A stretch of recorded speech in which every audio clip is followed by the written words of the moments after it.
Развитие, perspective, exchange, territory, participation, Entwicklung, conseil de développement. Euradio Nantes vous présente Fréquence citoyenne, l'émission à l'écoute du futur.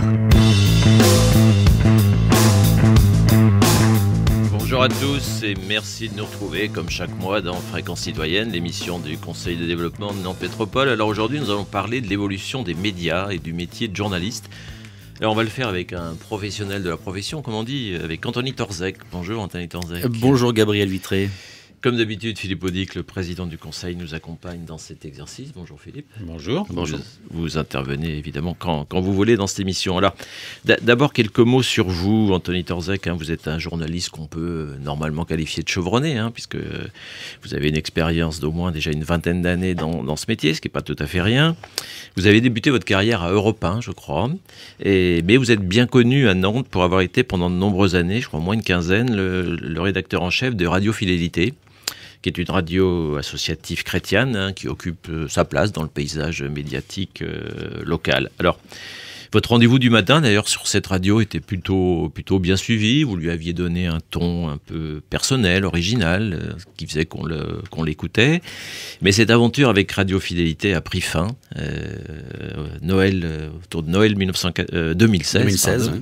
On va y revenir tout à l'heure. Alors, on vous voit aussi de temps en temps sur Télé Nantes. Vous pigez aussi pour divers médias. Vous avez été aussi président du Club de la Presse à Nantes, ce qui est une mission qui n'est pas négligeable non plus. Vous participez maintenant à l'aventure de Médiacité, qui est le tout nouveau média d'investigation qui a été lancé dans les grandes métropoles à partir d'anciens journalistes de l'Express, notamment Jacques Transo. Mais vous n'êtes pas qu'un journaliste du local. Vous avez une caractéristique qui, à mon avis, est quand même bien particulière. Vous êtes le correspondant de Radio Vatican. Sur l'ouest de la France, oui. ça c'est quand même pas banal. Nous sommes 4 en France, oui. Sur une carte de visite, ça doit faire son petit effet. Ça fait son effet, oui. La preuve, vous voyez, vous m'en parlez. Et c'est sans doute pas sans lien avec des convictions personnelles chrétiennes que vous n'avez jamais cachées. Alors, on peut vous qualifier de journaliste un peu atypique, puisque vous avez toujours une parole assez libre. Vous avez peut-être été un des premiers à préfigurer une certaine forme de journalisme d'investigation, en tout cas un peu poil à gratter, à l'échelle locale. Et je dis atypique parce que vous avez fait tout ça dans le cadre d'une radio chrétienne, ce qui n'est pas forcément le lieu où on attend ça de manière évidente. Ah bon ? En tout cas, vous allez nous dire ça plus en détail. Cette posture vous a d'ailleurs peut-être valu quelques déboires, d'ailleurs, et on va y revenir. On va y revenir tout à l'heure. Alors, comme d'habitude dans cette émission, ma première question elle est plutôt personnelle. Quel rôle ça joue l'engagement chrétien dans votre métier de journaliste, dans votre parcours ? J'ai toujours considéré ma foi comme quelque chose d'intime, de non public. Lorsqu'on me pose la question, que ce soit à titre amical d'ailleurs ou dans un média, j'y réponds bien volontiers. Donc j'ai toujours été chrétien. Pourquoi me demandez pas ? Une famille qui n'était pas particulièrement pratiquante, mais voilà, on pourrait faire une émission de plus d'1 heure sur cette question. Mais je crois que ma foi a joué forcément un rôle à la fois dans mon métier de journaliste, parce que moi, en tout cas, la façon dont je vois la foi, c'est s'interroger, c'est chercher la vérité. Comme ça, en tout cas, je le vois, avec plein de doutes aussi. Et donc, je retrouve là aussi le métier de journaliste, chercher la vérité, s'interroger, aller à la rencontre aussi des autres. Enfin, en tout cas, c'est comme ça que moi je vois la foi. Et puis, ça permet de répondre aux questions aussi qui hantent l'homme depuis qu'il existe, d'où il vient, où il va, à quoi sert-il, le sens de l'homme, et c'est aussi le sens de l'information que j'ai cherché au cours de mon métier de journaliste. Et lorsque l'on peut à la fois être journaliste et en plus être dans un média chrétien, c'est-à-dire donner du sens aussi à son métier avec les convictions intimes que l'on a, eh bien je trouve que c'est faire une pierre deux coups, et c'est ce que j'ai pu faire pendant 15 ans. Oui.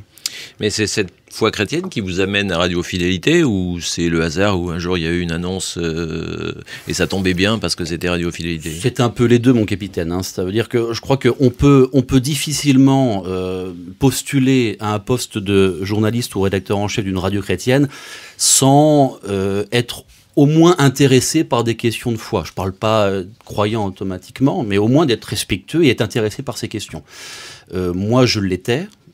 Et je le suis toujours, et donc ça me paraissait normal, logique en tout cas, bien de s'intéresser à une offre d'emploi comme celle de Fidélité. J'ai commencé d'ailleurs avant Europe 1 sur Fidélité. C'est d'ailleurs grâce à Radio Fidélité que j'ai commencé à être d'abord formé au métier de journaliste avec le CFPJ, et puis ensuite je suis parti à Europe 1 pour revenir ensuite en tant que rédacteur en chef dans cette radio chrétienne.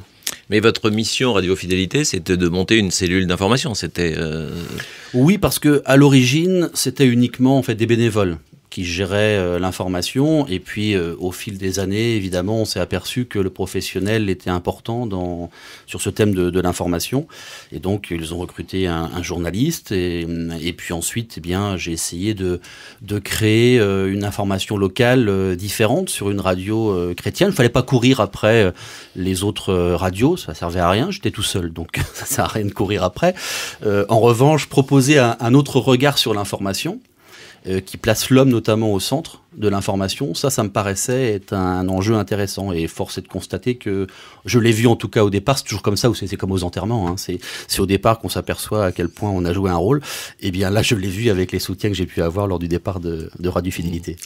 Oui, parce que cette expérience de Radio Fidélité, elle a eu une fin, oui. Elle a pris fin dans des conditions à la fois brutales et symboliques, parce que votre licenciement, puisqu'il s'agit de ça, hein, très clairement, licenciement économique, a été annoncé en décembre 96, je crois que c'était juste avant Noël. Oui, quelques jours avant Noël. Oui. Alors je sais que la fête présente aujourd'hui un certain nombre d'aspects païens. J'ai même vu dans les couloirs du métro ce week-end une publicité pour un calendrier de l'Avent avec des bières.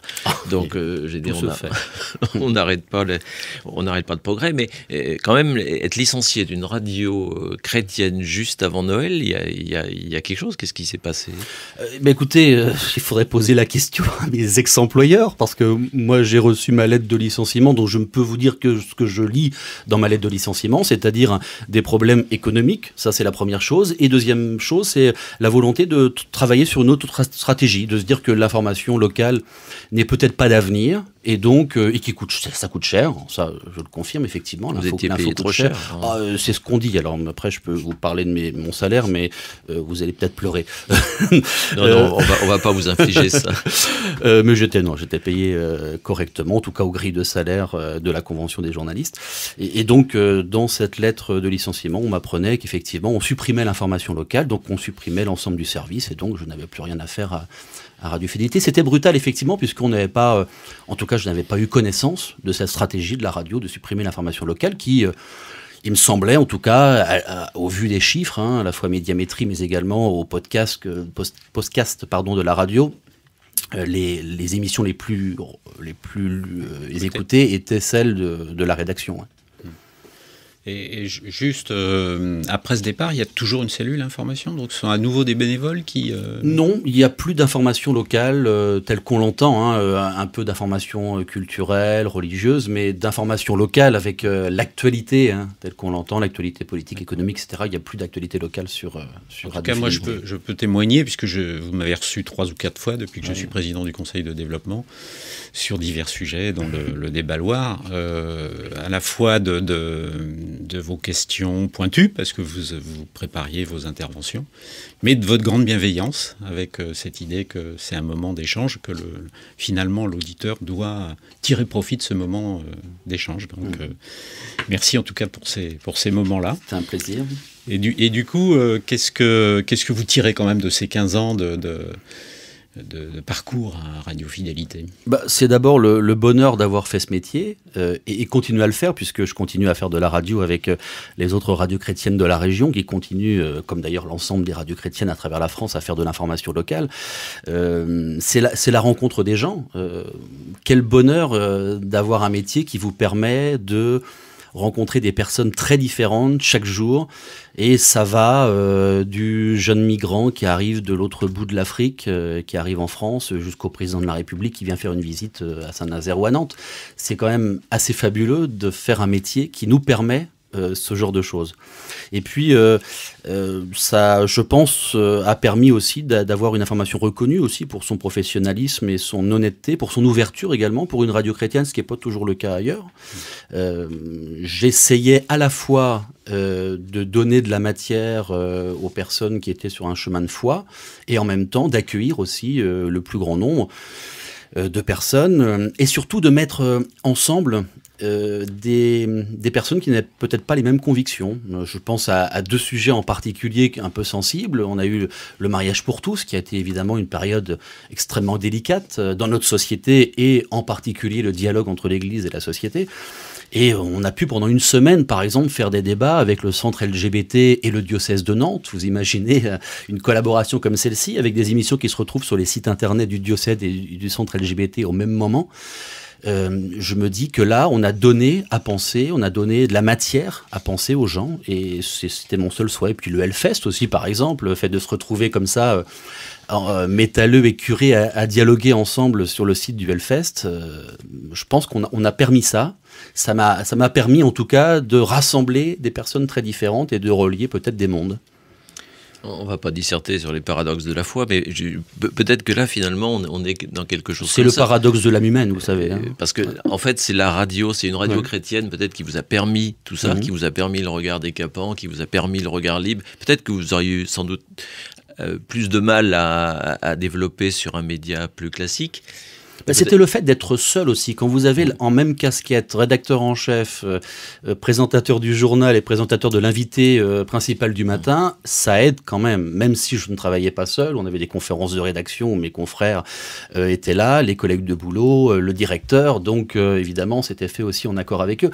Mais c'est aussi le fait de poser des choix aussi, hein, et une ligne éditoriale. Après, soit on vous laisse faire, soit on vous laisse pas faire. Ça a été le cas jusqu'à la fin. Quand je parlais de paradoxe, c'était ça. C'est-à-dire que la radio vous a permis cette liberté, et en même temps, peut-être qu'elle vous l'a finalement reproché au bout de quelques années. Parce que là, vous avez parlé de votre lettre de licenciement très, très classique, mais bon, il se dit des choses autour.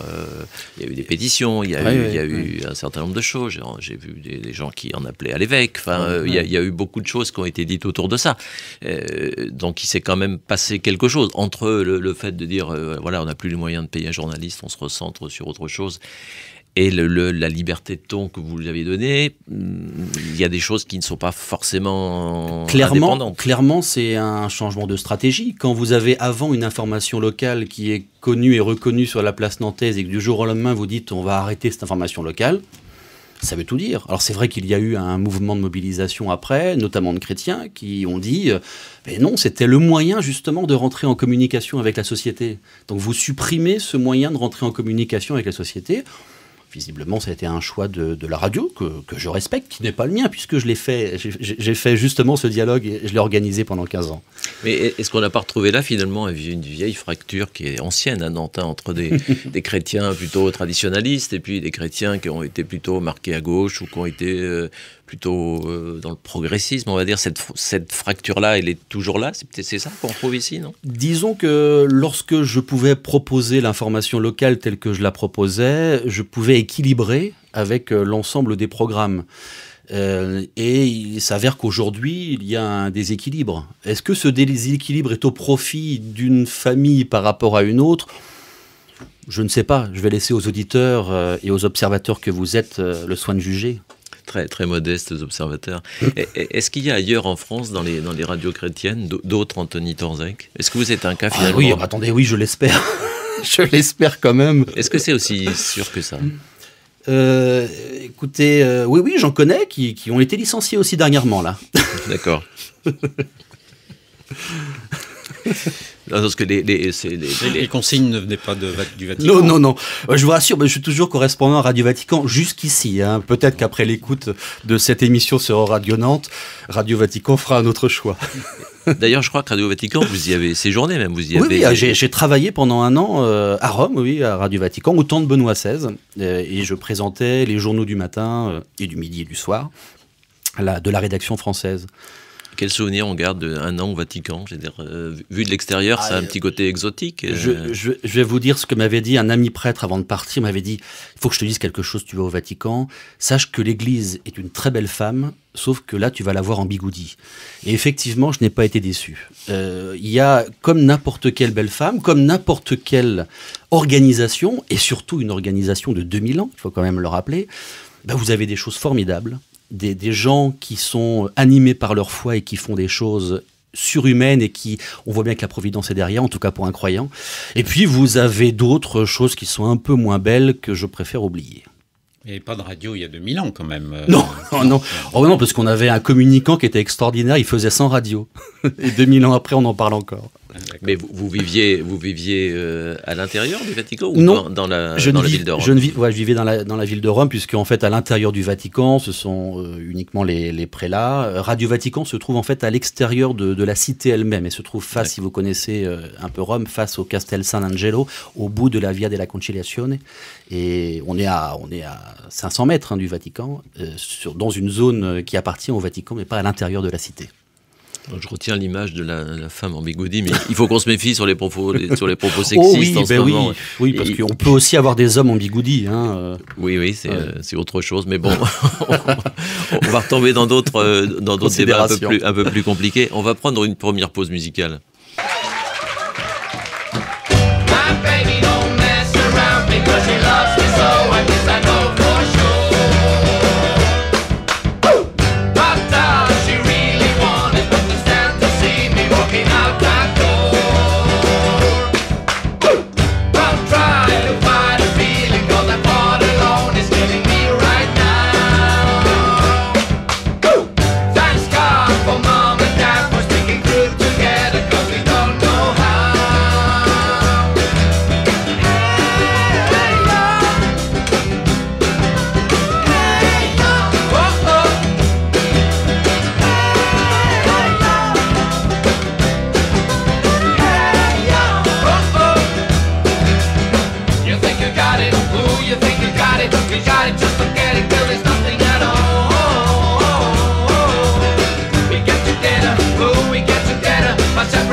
Fréquence citoyenne.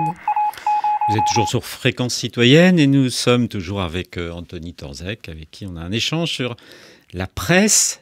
Vous êtes donc, comme on l'a dit, un observateur déjà ancien des médias locaux. Et la question qu'on voulait vous poser pour commencer cette séquence, c'est quelle appréciation vous portez sur les médias nantais et sur leur évolution, et depuis 15 ans ou 20 ans, ça a bien changé.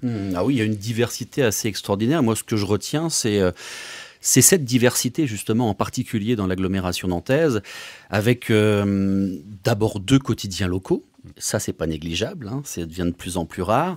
De nombreuses radios locales qui font de l'information locale aussi, 2 télévisions locales, des nouveaux médias liés notamment à Internet. On peut en citer plein, mais enfin, je pense au MAP, à Médiacité par exemple. Il y en a bien d'autres sur Internet aussi. Donc, il y a une vraie diversité, une vraie richesse de l'information, et ça, je ne peux que m'en féliciter, puisque plus on a d'informations, plus on a de diversité, plus on a de démocratie dans notre agglomération.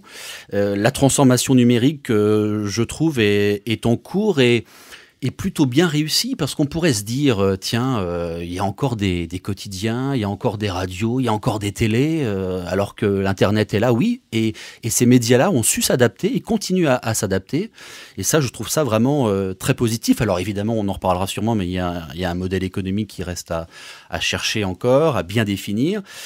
Ça, c'est le côté positif. Et puis, le côté négatif de cette évolution, c'est les rencontres que je peux faire avec mes confrères. Et je rencontre beaucoup trop de mes confrères qui, aujourd'hui, sont pas bien dans leur travail, très clairement. Sont dans une situation où ils sont dans une rédaction depuis de nombreuses années, ils ne sentent plus la passion du métier, d'autres ressentent une surcharge de travail à cause du numérique, notamment, moins de recrutement, pour pas dire pas de recrutement, beaucoup plus de travail, et donc un moral des journalistes en berne. En tout cas, c'est ce que je ressens de beaucoup de mes confrères, voilà, sur l'évolution. On va sans doute y revenir, mais pour la première partie, la partie positive de votre propos, est-ce vraiment différent à Nantes d'ailleurs, et qu'est-ce qui peut l'expliquer Alors, j'ai un très très gros défaut, je suis très nantais. Ça, je dois vraiment vous l'admettre. À part mon expérience d'1 an à Rome, je n'ai pas travaillé en d'autres régions françaises. Alors, je pourrais évidemment lire et m'intéresser à ce qui se passe ailleurs, mais j'aurais vraiment pas d'une expertise très fine sur la question. Sur l'agglo nantaise, en tout cas, je le remarque. C'est vrai que sur les quotidiens, par exemple, on peut quand même le saluer. Sur le dynamisme et également du numérique, je pense que c'est aussi très lié aussi à Nantes, il me semble. Mais est-ce que cette baisse de morale des journalistes, c'est un effet de génération peut-être, non? Ou c'est... Ah non, je pense que c'est la façon dont aujourd'hui on nous impose le métier. Je pense que c'est vraiment ça.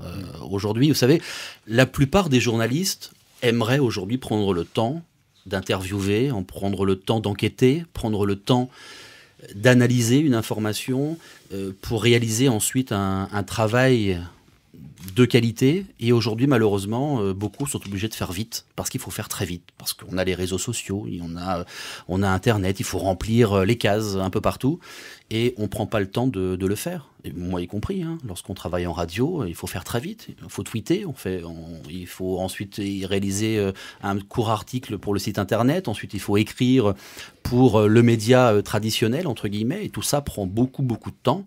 Et on n'a pas le temps d'enquêter, on n'a pas le temps de prendre le temps de recouper l'information, etc. Ça, il faut l'admettre. Mais la presse écrite locale ne fait pas que dans le dossier. Il y a aussi beaucoup d'informations qui sont courantes, à la fois de la vie quotidienne, ce qui se passe dans les communes, ce qui se passe ici ou là, dans les clubs sportifs, dans les associations, etc. Il faut être partout, quoi. Mais dans le modèle économique de cette presse, c'est beaucoup de clients, beaucoup de gens l'achètent aussi pour ça, à la limite plus autant que pour des dossiers de fond. Enfin, cette demande-là, elle est quand même très forte dans la presse écrite. Mais elle peut s'appuyer sur la presse écrite, Ouest France et Presse Océan, et elle peut s'appuyer sur le travail des correspondants, qui est quand même aussi considérable. Toutes ces petites mains importantes dans les secteurs, dans tous les quartiers, dans toutes les communes rurales. Ce que l'on ne peut pas faire lorsque on est en radio ou en télé, ou même avec un site internet. On n'a pas les moyens d'avoir un réseau de correspondants comme ça à travers l'ensemble du département. Et même pour ces grands quotidiens, parce que les choses se font lentement, mais malgré tout, je veux dire, les gens qui lisent le journal papier aujourd'hui sont plutôt en diminution. Enfin, oui. C'est plutôt ce qu'on peut penser. C'est-à-dire, est-ce que ce modèle-là, est-ce que les grands quotidiens font l'adaptation nécessaire pour préparer le modèle d'après, si je puis dire? Sur le print, visiblement, ils vont avoir quelques difficultés, c'est évident, mais lorsque j'étais très positif sur le numérique, c'est qu'ils arrivent petit à petit justement à faire ce basculement. On le sait aujourd'hui, les lecteurs de Presse Océan et d'Ouest France sont principalement des personnes de plus de 40 voire 50 ans.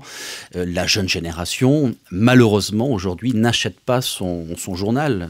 Elle consomme... Est-ce qu'elle l'a jamais vraiment acheté d'ailleurs? Peut-être plus il y a quelques années quand même. Aujourd'hui, l'information, c'est plus pour le jeune, n'est plus du tout le papier. C'est le smartphone avec une information rapide quand c'est pas sur les réseaux sociaux et uniquement sur les réseaux sociaux. Donc, pour revenir au print. Pour l'instant, on a encore ce creuset de la cible des plus de 40 ans. Et puis, petit à petit, la jeune génération, est-ce qu'elle va continuer sur le numérique ou est-ce qu'elle se mettra aussi au papier? Ça, je ne le crois pas, mais il va y avoir une transformation. je suis pas très pessimiste en fait sur l'avenir de la presse écrite. Ils ont aujourd'hui un vrai savoir-faire, hein, Ouest France comme Presse Océan, avec des réseaux, avec des journalistes, des rédactions. Et il y a un basculement à trouver, il y a un modèle économique à trouver, mais je pense qu'on est en cours. Il va falloir de toute façon. Mais vous pensez que cette adaptation va être aussi simple que ça? Parce qu'il y a des gens qui ont écrit des livres là-dessus. Hein. Bernard Poulet a écrit un livre sur la fin du métier de journaliste. On avait reçu il y a quelques années Éric Scherer, qui est directeur de la prospective à France Télévisions, qui annonçait des choses assez terribles sur le métier de journaliste, en disant que cette profession est en train d'exploser littéralement. Elle évolue. Mais je ne crois pas qu'elle va disparaître. Elle ne peut pas disparaître, puisque le travail d'un journaliste est un travail qui est très particulier. C'est pas celui de blogueur, ni de réseauteur sur les réseaux sociaux, ni de troll, ni de... Vous avez un travail de journaliste qui est celui de rechercher l'information, de la vérifier, de la recouper, de l'analyser, de trouver des sources différentes pour pouvoir ensuite la divulguer. Je dirais la personne lambda qui va être sur un réseau social ou qui va ouvrir son blog, va trouver une information, va la diffuser, point, telle quelle. Le travail d'un journaliste, c'est un travail avec un background derrière, et c'est ce travail-là qui sera toujours existant. Et c'est vrai que ça va prendre du temps. Il va y avoir de la casse, évidemment, et la casse sociale en particulier, notamment des personnes qui n'auront pas cette fibre numérique. Ça va être difficile, ça va être plus difficile. Et on le ressent déjà dans les rédactions. Il y a des personnes qui arrivent à suivre et d'autres qui n'arrivent pas à suivre. Et malgré tout, je crois à cette presse locale dans les années à venir. Alors, est-ce que ça veut dire que le vrai journaliste, celui que vous décrivez, qui va chercher l'information, qui la recoupe, etc., est-ce que ça veut dire qu'on va voir revenir peut-être davantage l'investigation, y compris dans la presse locale, ou est-ce que ça va être l'apanage des médias web, comme ça l'est un peu depuis quelques années? Il faudra de toute façon revenir aux fondamentaux pour apporter des valeurs ajoutées.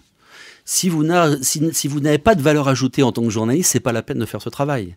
Donc la valeur ajoutée, ça va être la recherche, ça va être le recoupement d'informations, ça va être le réseau que vous allez pouvoir avoir pour vous permettre d'avoir différents points de vue sur le même sujet.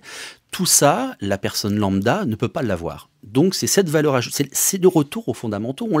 On a peut-être oublié un peu les fondamentaux de notre profession. On va peut-être parler tout à l'heure de la baisse de crédibilité des journalistes, mais je pense que c'est aussi dû à ça. C'est-à-dire que si l'on fait bien notre métier, les lecteurs, les téléspectateurs, les auditeurs, ils sont pas plus bêtes que les autres, ils vont le voir. Et s'ils le voient, ils vont nous acheter parce qu'ils vont vouloir nous écouter et lire et nous regarder.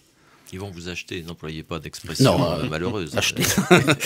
Acheter évidemment le fruit de notre travail. Mais si ce métier de journaliste tel que vous le décrivez, auquel vous croyez, sinon vous ne le feriez pas, qu'est-ce qui explique finalement ce que vous disiez, qu'il soit aussi impopulaire? Il est presque aussi impopulaire que les politiques. Ah oui, pareil. C'est logique. Il y a différentes... D'abord, sachez que contrairement à beaucoup de journalistes, je scrute chaque année cette enquête qui est réalisée par la Croix sur la crédibilité des journalistes. Et elle me fait mal chaque année. Quand je vois cette courbe qui descend, en tant que professionnel, je me dis, mais pourquoi on arrive à cette... Je la prends pour moi, je suis désolé, mais je la prends pour moi en me disant, mais ça veut dire qu'on fait mal notre boulot.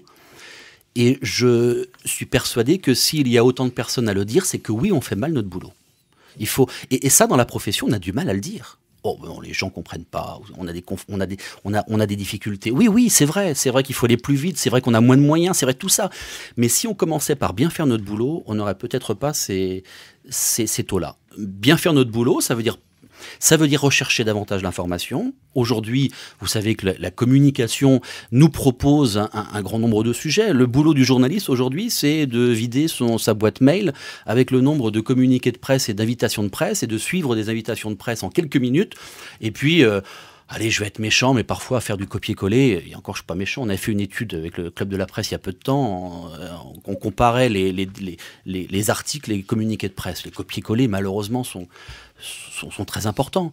Donc, si j'ai rien contre la communication, c'est un très beau métier, la communication. Peut-être que j'y viendrai dans 10 ans, à la communication, mais c'est un autre métier, c'est tout. C'est un autre métier. C'est pas de l'information. Et le fait de ne pas faire de différence entre les deux fait que, eh bien, le public vient à nous dire, ben oui, vous faites de la com.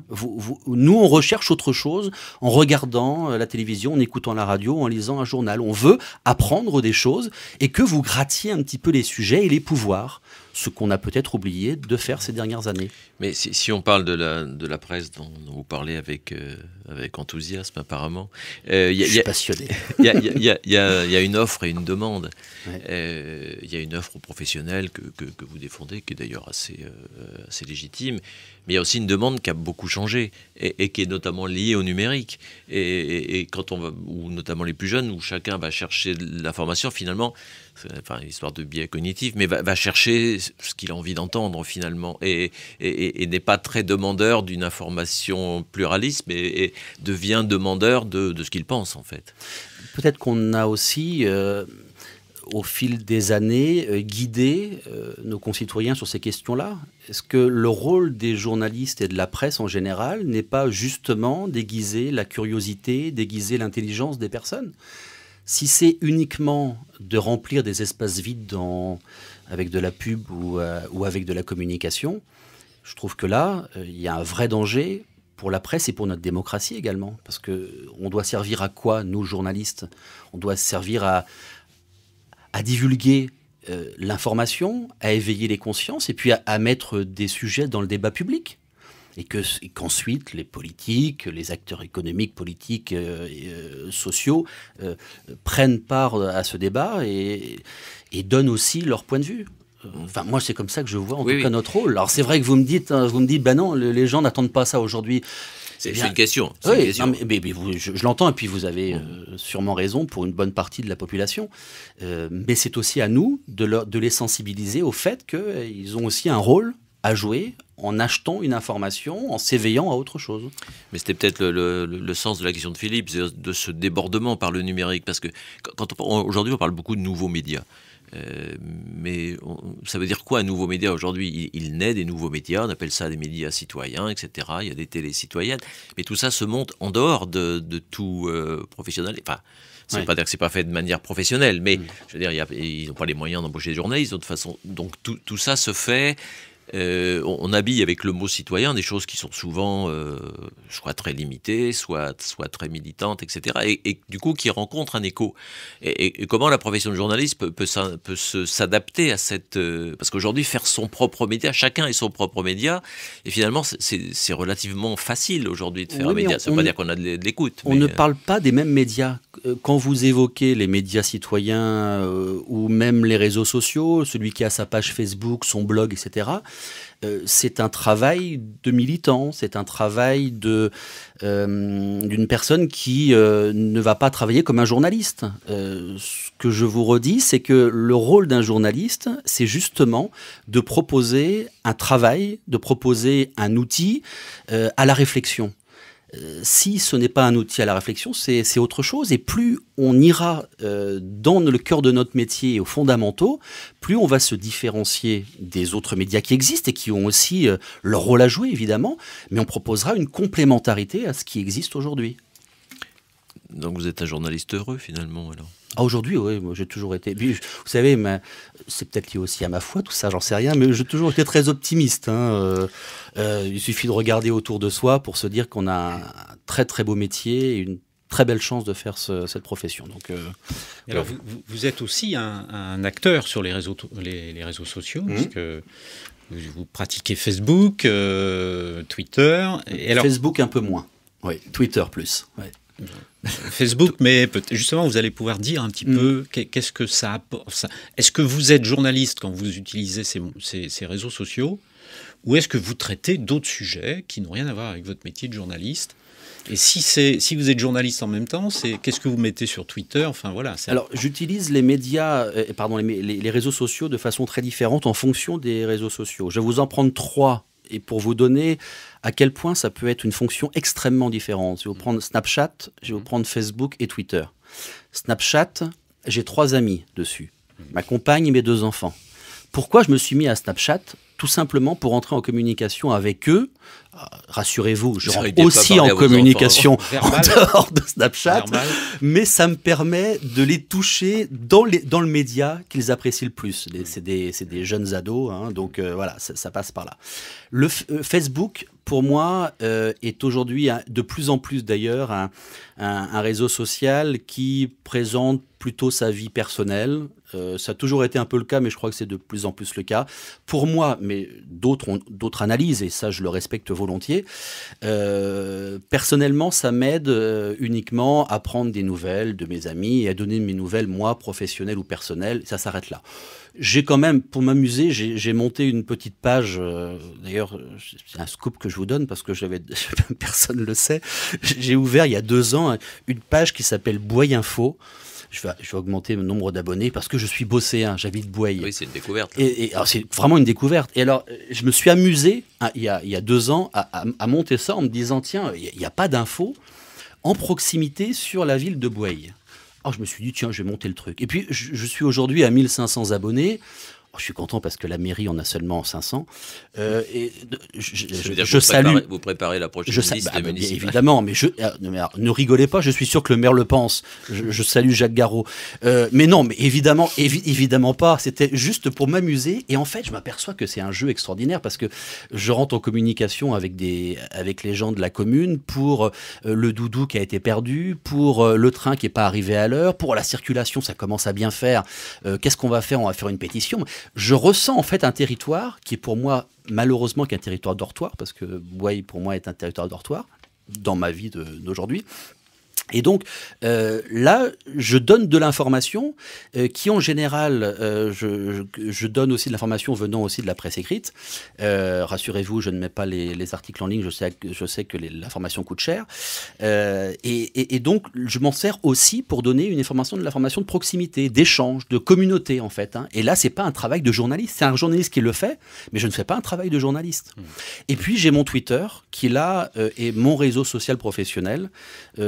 Je me sers de Twitter pour rentrer en contact avec des futurs interviewés ou pour avoir des informations sur des sujets sur lesquels je travaille. Et puis, ça me permet aussi de valoriser aussi mes propres productions, entre guillemets, en présentant les articles que je peux écrire pour Mediacité ou les interviews pour RCF. On va prendre une nouvelle pause et après, on va parler des rapports avec les pouvoirs. Ouais.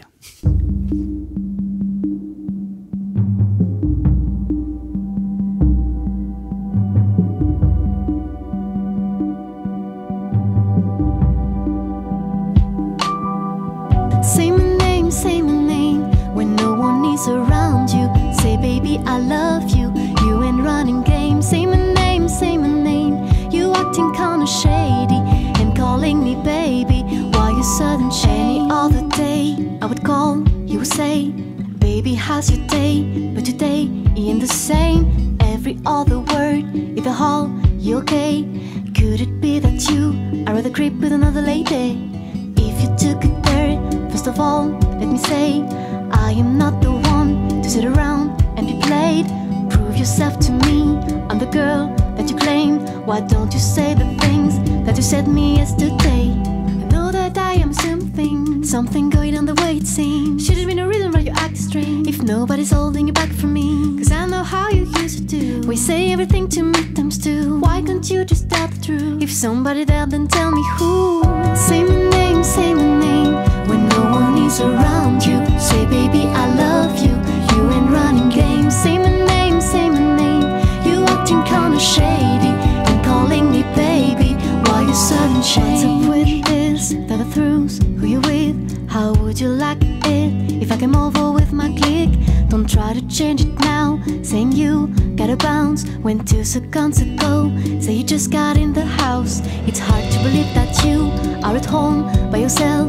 Just heard the boy voice or the voice of someone else.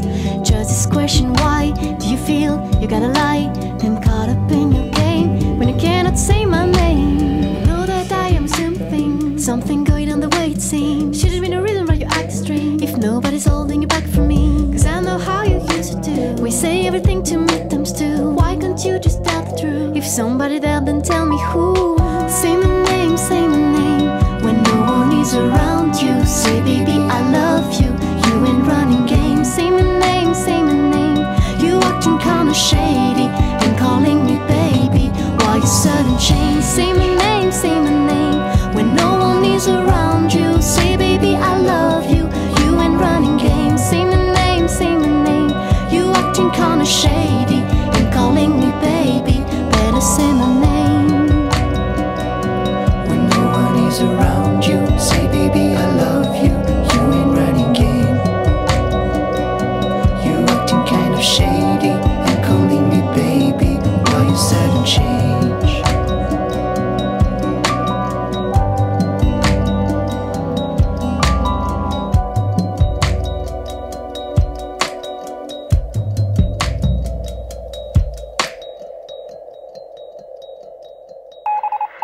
Fréquence citoyenne.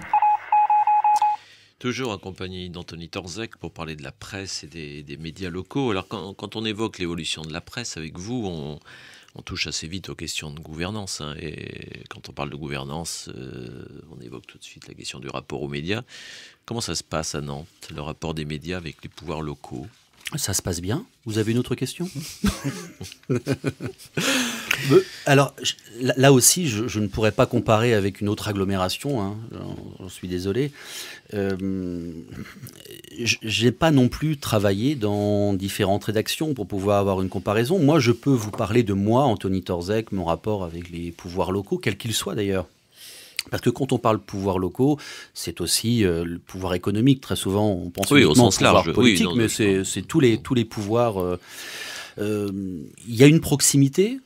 Il y a une proximité qui peut être une force, parce que être journaliste et être en proximité avec les pouvoirs, quels qu'ils soient, permettent d'avoir de l'information. C'est comme ça qu'on a de l'information, c'est aussi en allant en contact avec les gens, en discutant avec les gens. Moi, lorsque je vais au conseil métropolitain ou au conseil départemental à la session, je passe beaucoup de temps à la buvette pour discuter avec les élus. Et c'est là aussi qu'on ressent des choses sur... et qu'on a aussi quelques informations à divulguer ensuite à nos lecteurs. Après, cette proximité ne doit pas avoir un rôle négatif, c'est-à-dire nous éviter de divulguer des informations que l'on ne pourrait pas divulguer puisqu'il y aurait trop de proximité. Et c'est ça le danger, en fait, hein, de tout journaliste. Et en particulier en local. Puisque lorsque vous êtes un journaliste national qui débarquait sur l'agglomération nantaise pendant 2 semaines, vous pouvez jouer le jeu de la terre brûlée. Hein, c'est-à-dire que, bon, on y va, on massacre tout le monde, on repart, peu importe. Et encore pas de risque. En local, vous ne pouvez pas faire ça. Et en particulier, quand vous faites de l'investigation, vous rentrez en confiance, vous espérez entrer en confiance avec quelqu'un. Si cette confiance est rompue, les liens sont rompus et c'est terminé pour la suite. Parce que il y a le rapport d'Anthony Torzek avec les pouvoirs locaux, mais dans la presse écrite, par exemple, c'est souvent un peu plus compliqué, parce que les pouvoirs locaux sont aussi une source d'information. Donc il y a des liens qui se font. Et moi, je me souviens avoir reçu, il y a quelques années, enfin pas si longtemps que ça, d'éminents représentants de Ouest France qui nous expliquaient qu'ils ne traitaient pas une majorité municipale de la même manière qu'une opposition et que ça se faisait assez naturellement. Et il assumait ça, je dirais, sans trop de difficultés, quoi. Donc cette proximité, elle est liée aussi à la question de la source de l'information. C'est difficile d'être blacklisté pour un journaliste par les pouvoirs locaux. C'est très difficile, mais je crois que de par mon expérience, en tout cas, j'ai l'impression que c'est plus de l'autocensure de la part des journalistes ou des médias, plus que véritablement le fait d'être blacklisté. Moi, je n'ai jamais été blacklisté. À aucun moment, je n'ai pas été invité à une conférence de presse. On a parfois refusé mes interviews, ça c'est clair. il y a des hauts responsables politiques sur l'agglomération nantaise, sur la région des Pays de la Loire, qui n'ont pas voulu venir à des interviews sur Radio Fidélité parce que je les interviewais. Mais c'est leur choix, ça. Et après, par contre, en tant que journaliste, c'est à moi de dire à mes auditeurs que je l'ai interviewé, mais qu'il n'a pas souhaité répondre à mes questions. Alors, blacklisté, peut-être un mot un peu fort, disons... certains journalistes peuvent être laissés plus ou moins de côté, où il y a... Ah ben oui, mais enfin, vous savez, alors si vous faites ce métier pour être aimé des pouvoirs, quels qu'ils soient, il faut faire un autre métier. Mais beaucoup aiment bien aussi, effectivement, être dans ce... C'est le jeu du pouvoir et du lien entre le journalisme et le pouvoir. Tout ça est très imbriqué. Hein. C'est pas forcément juste un jeu. Ça commence par un jeu et après on peut rapidement se brûler la main d'abord et ensuite le corps y passe, hein, très rapidement. Alors on en vient à Médiacité justement, parce que Médiacité s'est créé dans les métropoles à partir d'anciens journalistes de l'Express, hein, de Jacques Tanceau, je l'avais signalé, justement pour un peu renforcer ce côté investigation. Et c'est aussi une manière de dire, mais la presse écrite classique ne fait pas ce travail-là. Non, on n'a jamais dit ça. Non, mais c'est complémentaire. C'est quand même ce qu'on comprend. Et donc, du coup, il y a des articles. Alors, vous avez publié très, très récemment là, un article sur la manifestation The Bridge, là, à propos du centenaire du débarquement des soldats américains à Saint-Nazaire. Est-ce que cet article-là aurait été possible dans Ouest France ou dans Presso ? Je n'étais pas aux réunions de rédaction de Ouest France et Presse Océan. Non, très, très sincèrement, je n'y étais pas. Ce que je peux vous dire, et avec certitude, c'est que le papier que j'ai fait, je ne l'ai pas retrouvé dans Ouest France et Presse Océan. Voilà, c'est tout. Pourquoi ils ne l'ont pas fait, ça faut leur poser la question. Je n'en sais rien. Nous, en tout cas, on l'a fait. Je suis pas tout à fait d'accord avec toi avec vous, pardon. En plus, je ne vous tutoie pas en dehors du micro. Je vais le faire au micro, c'est marrant. Les problèmes de proximité, c'est terrible.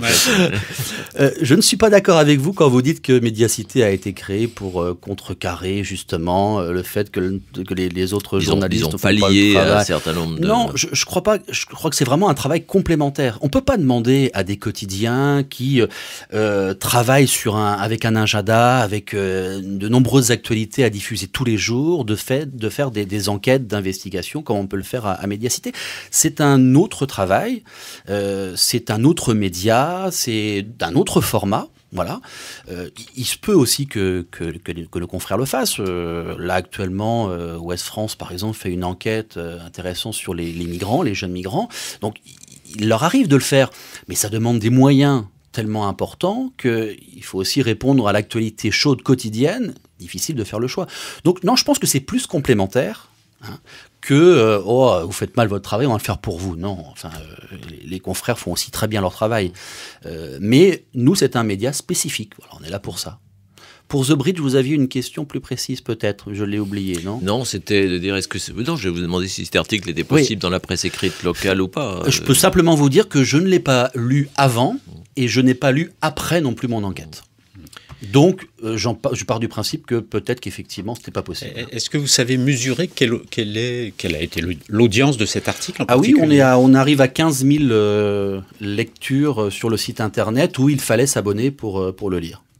D'accord. Oui. Enfin, en ce moment, les abonnements... C'est soit 24 heures, soit un mois, voilà, le 24 heures gratuit. Il y a plusieurs après, offres. Oui, c'est ça. Mais je crois savoir que c'est l'enquête la plus lue depuis l'ouverture de Médiacité Nantes, hein, parce qu'autrement, à Lyon, ils ont fait des très très belles enquêtes aussi, qui ont été reprises au niveau national, et ça dépasse aussi largement ça. Et on peut dire aussi sur Médiacité, il y a des articles d'un autre genre. Enfin, il n'y a pas forcément que ce type d'enquête. Non, absolument. Il y a des enquêtes de fond également sur des sujets qui sont peut-être connus, mais là on retrouve vraiment une base solide sur un sujet. Je pense par exemple à ma consoeur Florence Pagneux qui a réalisé un sujet sur la pollution dans les rivières et l'Erdre en particulier.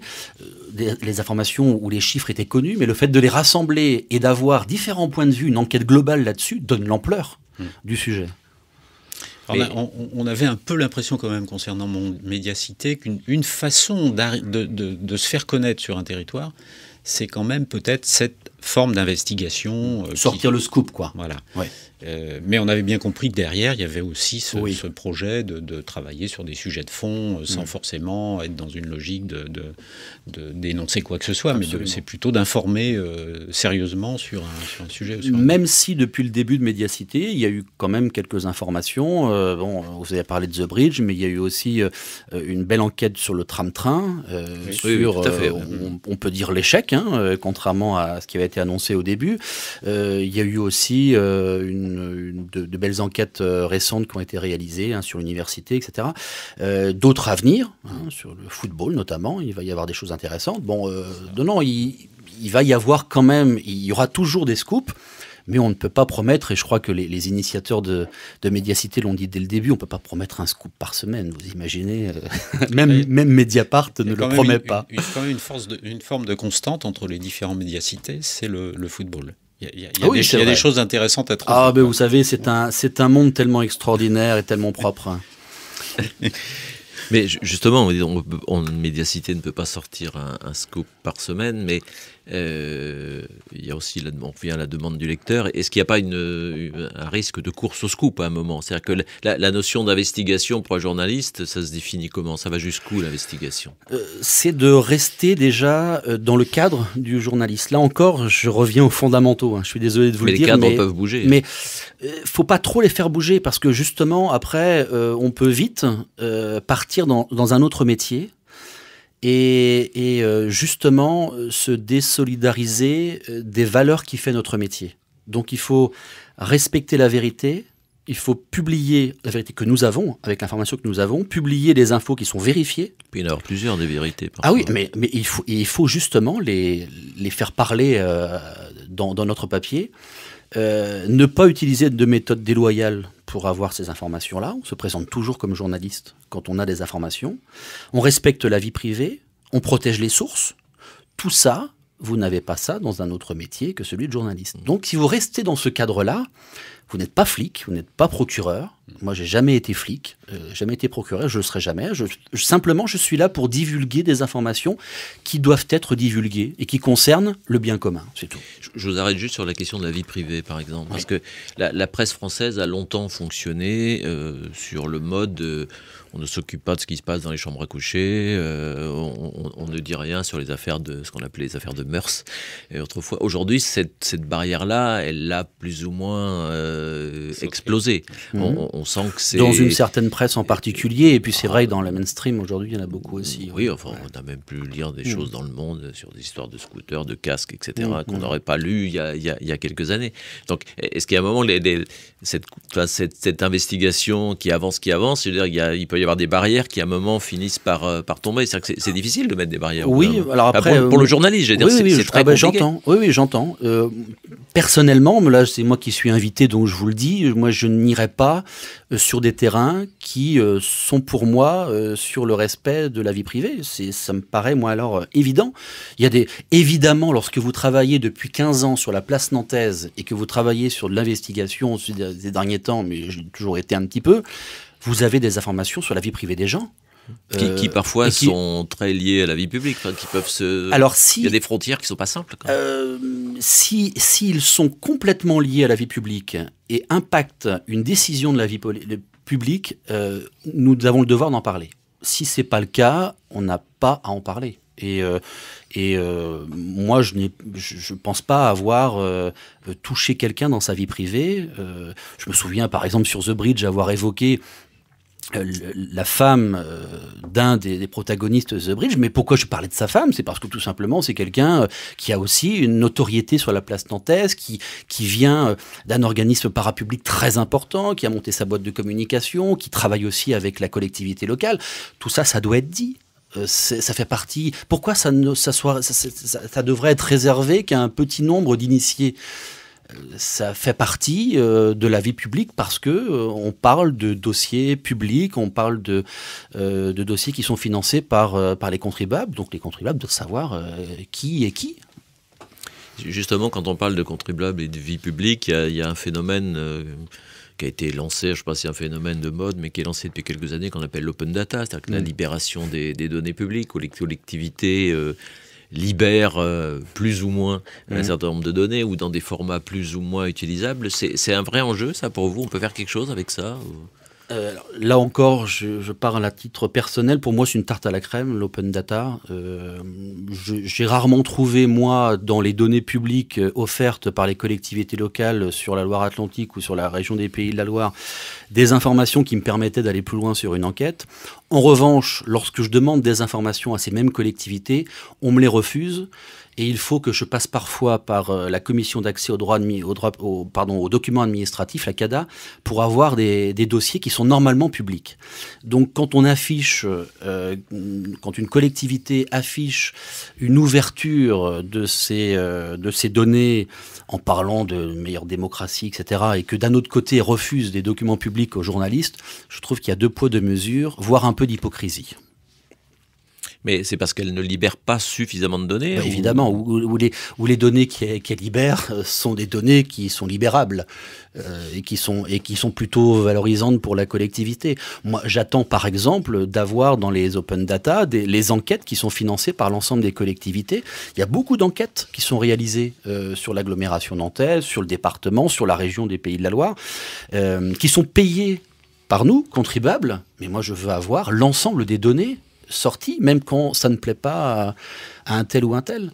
Et ça, vous n'aurez jamais ça en open data. Qu'est-ce qu'on met derrière le mot enquête? Parce qu'il y a des études, est-ce que c'est des enquêtes d'opinion? Est-ce que c'est des sondages? Est-ce que c'est des choses? Il y a des enquêtes d'opinion, il y a des sondages, et puis il y a des études aussi, des études sur les déplacements, il y a des études, des choses très intéressantes qui sont réalisées, mais on n'a pas accès.